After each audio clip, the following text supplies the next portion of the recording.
ada bajet sekitar RM100,000, maka item emas mana yang sesuai untuk tuan-puan? Baik, kalau tuan-puan nak tahu jawapannya, maka boleh save dan share dulu video ni untuk rujukan pada masa akan datang. Bagi tuan-puan yang ada bajet sekitar RM100,000, tuan-puan boleh miliki 158 gram emas. Dengan harga emas pada hari ini sekitar RM640, tuan-puan boleh pilih untuk dapatkan sekeping 100 gram, tambah lagi dengan 50 gram dan tambah lagi dengan 2 keping 1 dinar ni.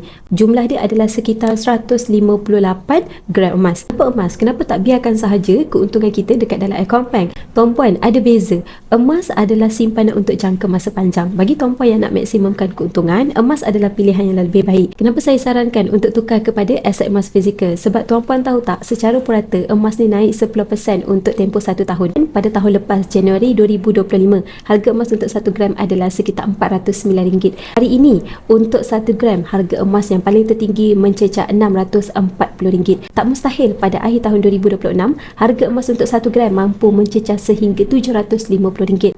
Jadi bagi tuan-puan, siapa dekat sini yang nak selamatkan kekayaan, yang nak alihkan simpanan ASB, KWSP, tabung haji RM100,000 kepada aset emas fizikal macam dekat tangan saya ni, maka boleh isi borang biru ataupun terus rujuk pin di TikTok saya cara untuk bermula. Saya akan kat tuan-puan dalam simpanan emas dengan Public Coin.